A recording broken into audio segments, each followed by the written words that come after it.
환자의 문제가 아니라 의사의 문제이다. 여러분 반갑습니다. 선한목자병원 정형외과 전문의 최지원입니다. 오늘은 여러분에게 테니스 엘보의 질환에 대해 말씀드리려고 나왔습니다. 원장님, 지금 우리나라에서 테니스 엘보 환자의 증가 현황은 어떤가요? 우리나라에서 테니스 엘보 환자는 매년 늘어나고 있는 추세입니다. 2021년만 하더라도 100만 명이 넘는 환자분들이 병원을 찾았습니다. 꾹 참고 병원에 오지 않는 분들도 많았을 텐데요. 그런 분들까지 추산하면 수백만 명에 이를 거라고 보고 있습니다. 테니스 엘보는 어떤 질환인가요? 테니스 엘보는 팔꿈치에 문제가 생기는 흔한 질환입니다. 주로 반복되는 팔 동작이나 갑자기 운동을 했을 경우 또는 심하게 팔을 쓰시는 경우 발생하게 되는데요. 일반적으로 생각하기에는 팔꿈치를 많이 써서 생긴 병이라고 생각하는데 그렇지 않습니다. 팔꿈치가 아니라 손, 특히 이 손목을 많이 쓰게 될 때 이 팔꿈치 윗부분의 인대가 손상을 입으면서 생기는 질환이 테니스 엘보입니다. 그럼 테니스 엘보의 증상에는 어떤 것이 있을까요?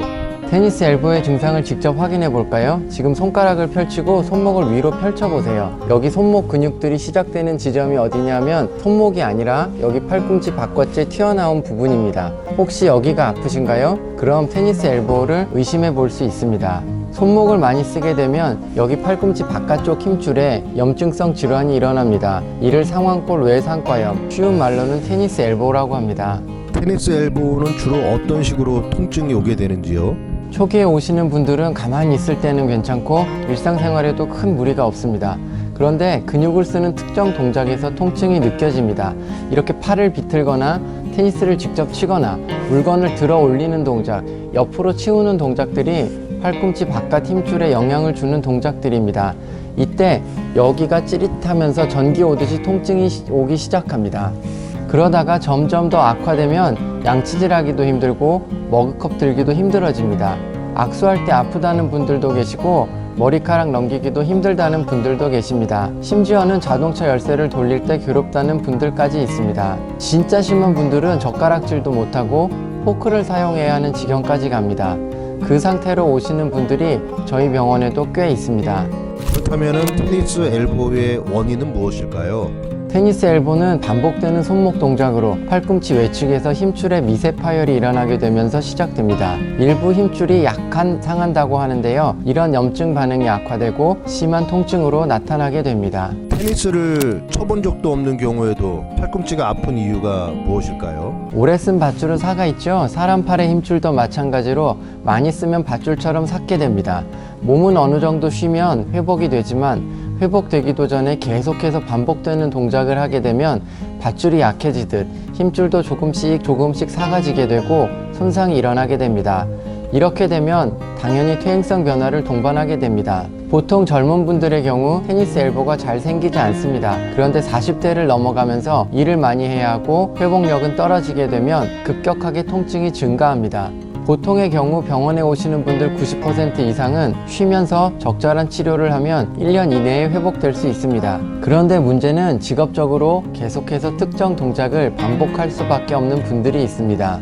테니스 한번 쳐본 적이 없는 전업주부들에게도 많이 생기는 질환이고요. 제가 볼 때 최악의 경우는 타면 만드시는 분들이었습니다.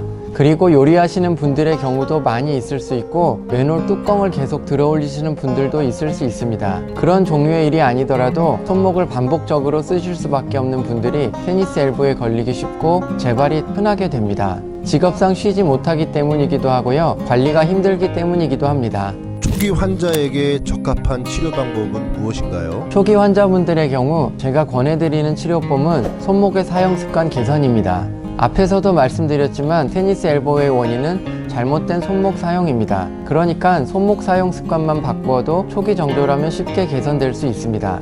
각자 팔꿈치에 통증이 일으키는 동작들이 있을 겁니다. 바로 그 동작을 스스로 금지시키는 겁니다. 각 사람마다 습관이 다르기 때문에 여러분이 주의 깊게 스스로를 관찰하시면 자기 손에 어떤 동작이 팔꿈치 통증을 유발하는지 알아낼 수 있습니다.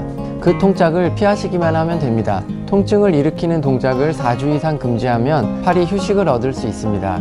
그렇게 휴식하는 동안 마사지도 해주고 스트레칭도 해주고 찜질까지 해주시면 초기 테니스 엘보는 스스로 해결하실 수 있을 겁니다. 그래도 낫지 않은 분들은 병원에 오셔야 합니다. 그리고 전문성을 갖춘 의사의 처방에 따라 적절한 치료를 적극적으로 진행해 나가셔야 합니다. 오늘 영상은 여기서 마치도록 하겠습니다. 다음 영상에서는 계속해서 테니스 엘보로 병원에 오시는 분들이 어떤 과정을 거쳐서 질환을 치료하게 되는지를 말씀드리겠습니다. 다음에 뵙겠습니다. 정형외과 최지원이었습니다. 감사합니다.